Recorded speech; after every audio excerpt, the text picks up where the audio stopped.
For most of your life, people have been teaching you about money with great confidence and very little precision. That is one of the strangest things about personal finance. The advice often comes from people who love you. Parents, teachers, co-workers, television personalities with perfect hair and terrible mathematics. They say things that sound responsible.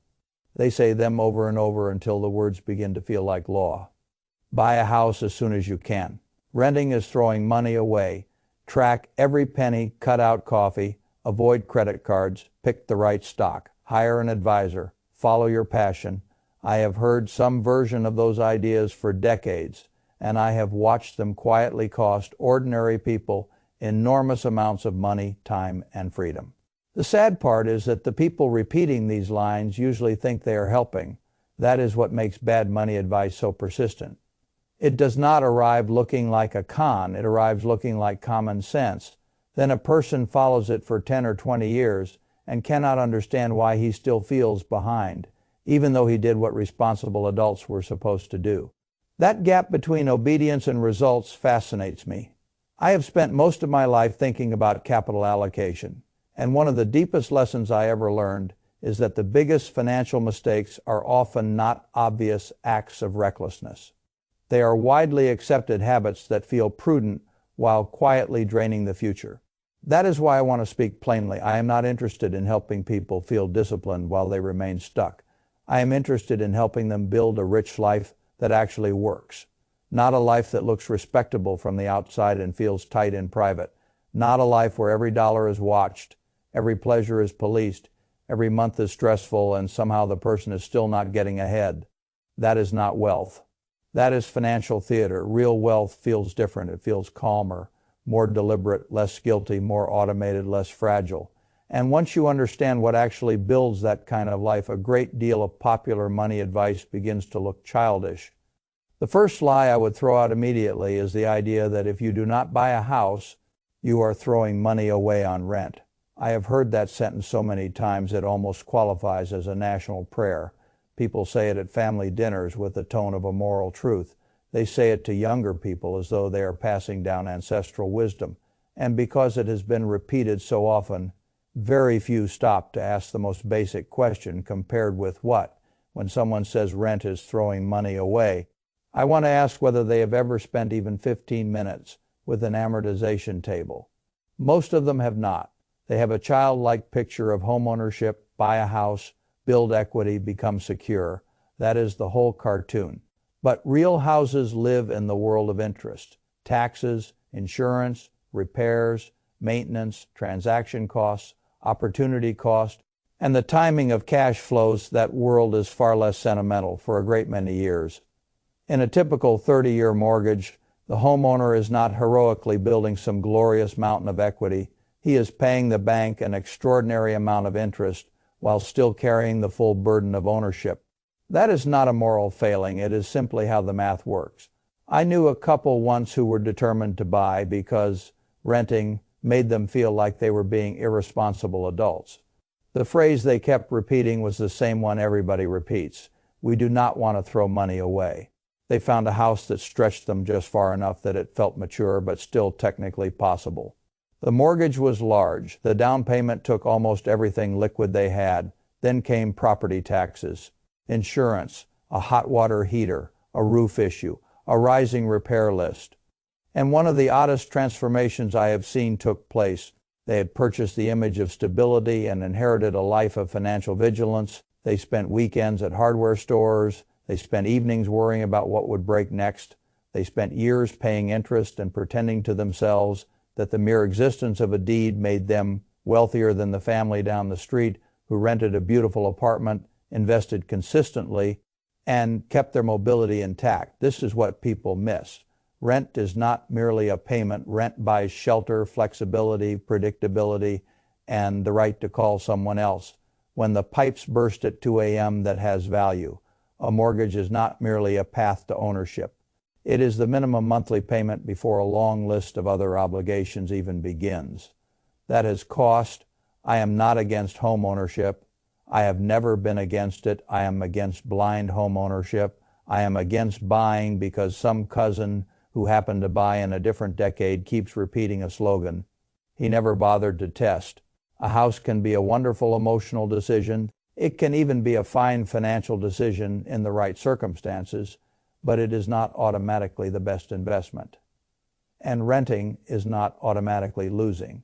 In many places, especially at certain price and rate combinations, renting is simply the more intelligent economic choice.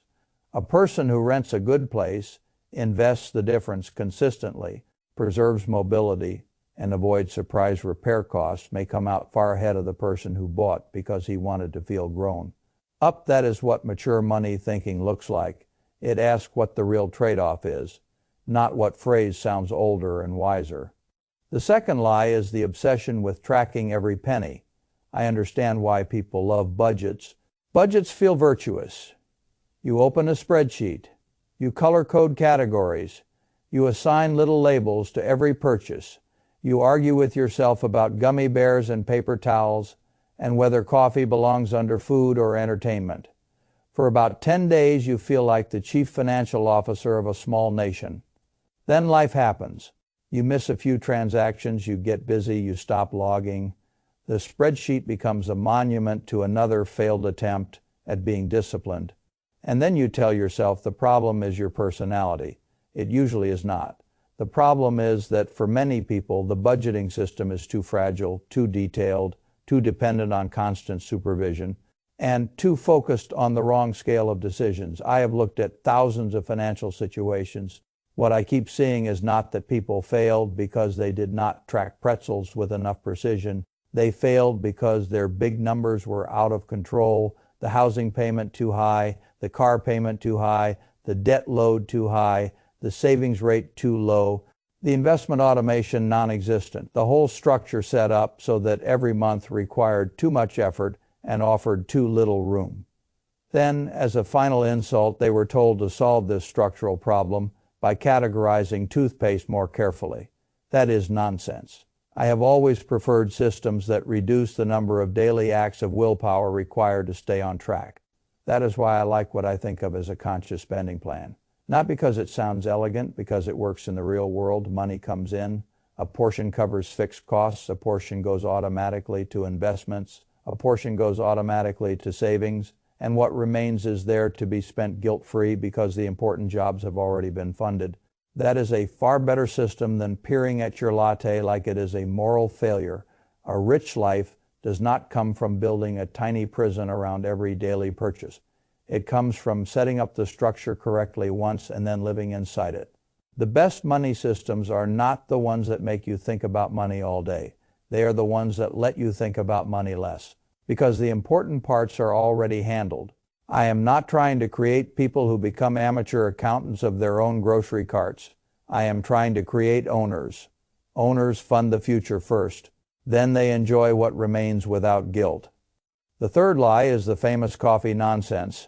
If there is a more tired piece of personal finance advice in America, I would like to meet it. Cut out coffee, stop eating avocado toast, bring lunch from home forever, deprive yourself in tiny visible ways, and eventually, somehow, you will become wealthy. This advice survives because it makes older people feel morally superior and younger people feel vaguely ashamed. It is a lazy form of cultural scolding disguised as math. Now, yes, if you spend money mindlessly all day long, those dollars add up. Of course they do.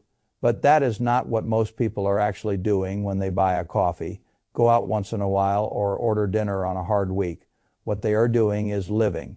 And the deeper financial question is not whether you can cut every small pleasure until life tastes like cardboard. The deeper question is whether you are winning the large decisions that determine the shape of your future. You can cut out coffee for 30 years and still get financially destroyed by one bloated car payment, one oversized mortgage, one absurd advisor fee, or 1 decade of delayed investing. That is the scale that matters. People are asking $3 questions while ignoring $30,000 questions. That is why they feel careful but stay broke. The market does not reward symbolic suffering. It rewards sound structure. If a person loves coffee, loves a certain meal out each week, loves travel, loves an occasional convenience, and has already automated savings and investing, kept fixed costs within reason, and avoided the really destructive errors. Then by all means enjoy the coffee. The point of money is not to eliminate every harmless pleasure and die with a cleaner ledger. The point is to spend extravagantly on what you love after you have built a system that protects the future. That is what people never teach. They teach guilt. I prefer priorities. I drove one practical car for years because I did not care much about cars. That gave me more money for things I actually valued. That is intelligent. Not because one category is morally pure and another is sinful, because the spending matches the life. The fourth lie is that credit cards are evil and should be avoided entirely. This one reveals how badly the public often understands incentives. Credit cards are dangerous for undisciplined users. That part is true. They carry high interest rates. They are designed to profit from revolving balances. Companies do make billions from people who pay late, overspend, and let interest compound against them. All of that is real. But the conclusion many people draw from those facts is still foolish, because a tool can be dangerous and still be useful when handled correctly. I have never liked financial advice that treats adults like children who must be kept away from every sharp object.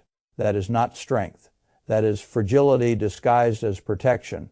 A responsible adult should be able to understand how a tool works, where its danger lies, and how to make it serve him rather than the other way around. Credit cards can build credit history. They can provide fraud protection. They can extend warranties. They can provide purchase protection. They can offer meaningful travel rewards and cash back. They can simplify business and personal spending when used properly. The key phrase is when used properly.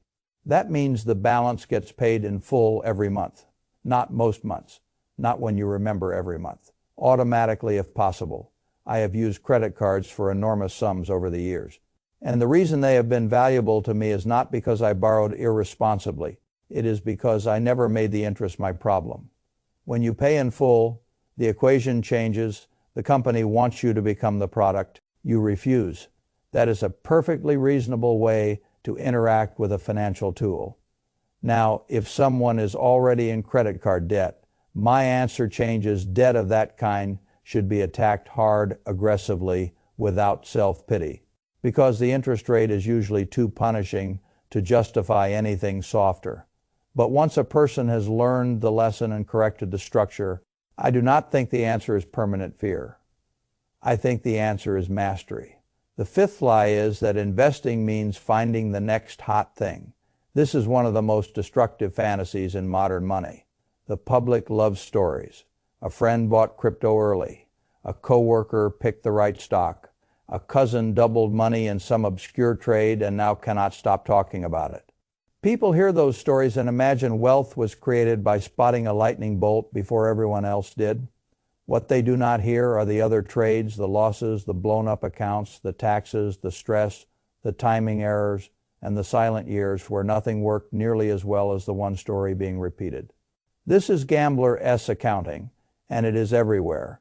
I have never believed that ordinary people need to become mini-hedge fund managers in order to become wealthy.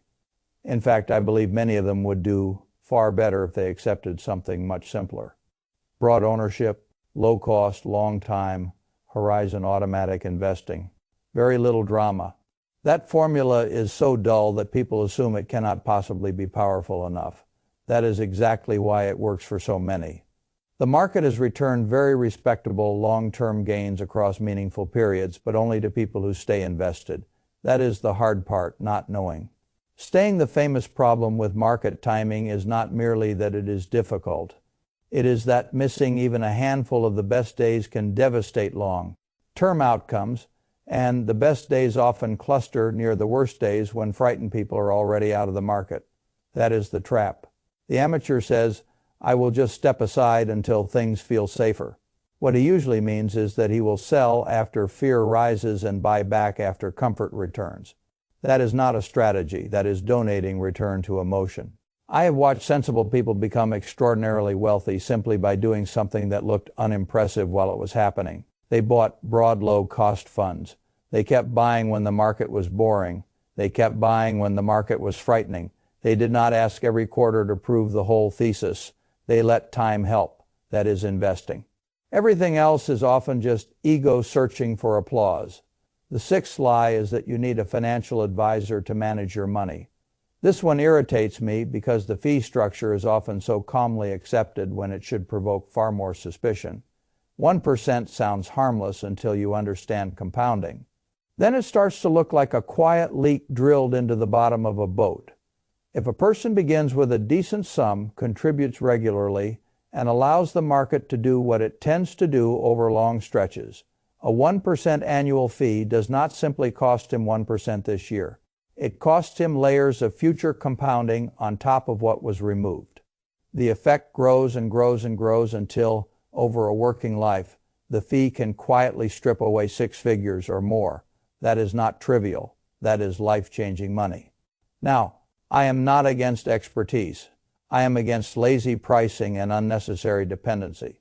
There are people with complex estates, complicated family situations, tax issues, succession planning needs, business sale questions, or unusual portfolios where good professional advice can be worth a great deal. But for an enormous number of people, the basic financial structure they need is not mysterious. Get the employer match fund retirement accounts. Use broad low-cost funds. Automate contributions. Avoid needless fees. Build reserves. Keep the plan simple enough that it can survive your moods. That is not black magic. That is not something requiring a percentage of assets under management for decades. A person can pay a flat fee for competent planning when needed.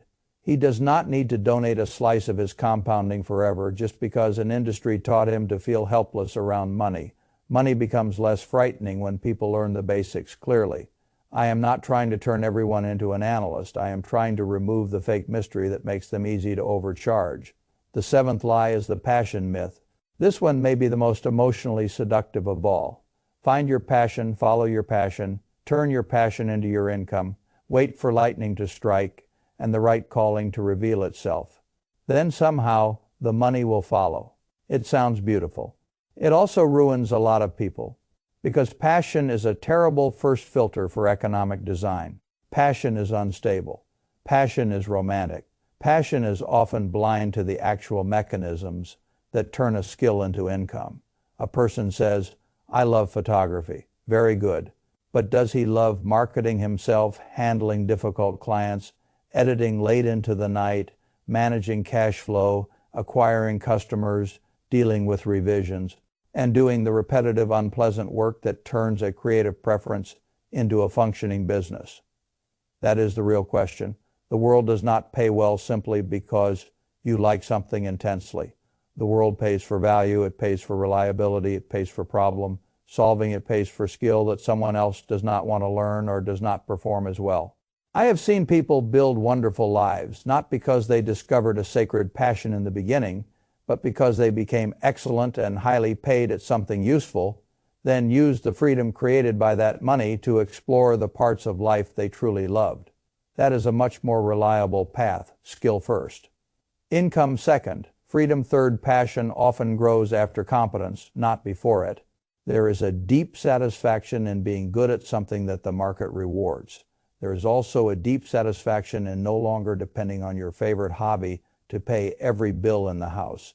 That is one of the most liberating things money can do. It can remove pressure from the parts of life that should remain joyful. Now, if you put all of these lies together, a clearer philosophy begins to appear. Do not buy a house because the slogan flatters you. Buy only if the numbers and the life fit. Do not waste your life managing every penny while the big structure remains broken. Set up a conscious spending plan that handles the important work automatically. Do not cut every tiny pleasure and call that wealth building. Win the big decisions.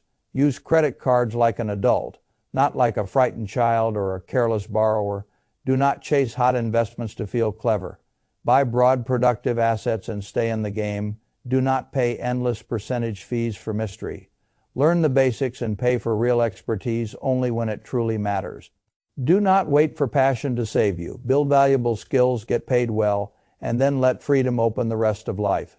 That philosophy is much richer than the old one because it treats money as a tool for designing a life, not as a moral test you keep failing one coffee at a time. I have always disliked financial moralism. It teaches shame instead of structure. A person buys lunch and feels guilty. A person drives an expensive car on a weak balance sheet and feels normal. That is the problem with morality-based money advice. It punishes the visible small pleasure and excuses the invisible large mistake. I prefer arithmetic. Arithmetic is much fairer. Arithmetic says the latte is not your biggest problem. Arithmetic says your rent or mortgage, your car payment, your savings rate, your investment fees, your advisor fee, your ability to stay invested, your skill growth, and your income trajectory matter far more. Arithmetic is unemotional. That is one reason I trust it. I also think people need a richer definition of what a rich life actually means. The phrase has been abused by people who use it to justify indulgence. That is not my meaning. A rich life is not just expensive. A rich life is aligned. It is a life where money is being directed toward what you truly value rather than leaking into categories. You never properly chose. A rich life might include travel. It might include a wonderful apartment in a neighborhood you love. It might include dinner out without guilt. It might include generous giving. It might include long periods of focused saving and investing because future freedom matters more to you than present display. The point is not what the categories are. The point is that they are chosen consciously after the important numbers are handled.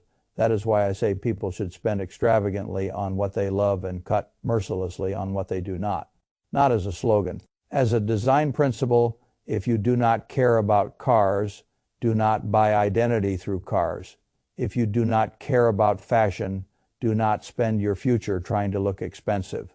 If you adore travel, build for travel. If you love the arts, build for that. If you want the freedom to work less, invest harder and spend more selectively. Now, money is not scarce in the sense people imagine. Attention and choice are the scarce things. Money should serve those. And because the world will keep lying to you in the old ways, you need a stronger internal voice than the one culture provides. Culture says buy the house. Culture says keep the budget. Culture says skip the coffee. Culture says fear credit cards. Culture says guess the next stock. Culture says hire the expert. Culture says follow your passion.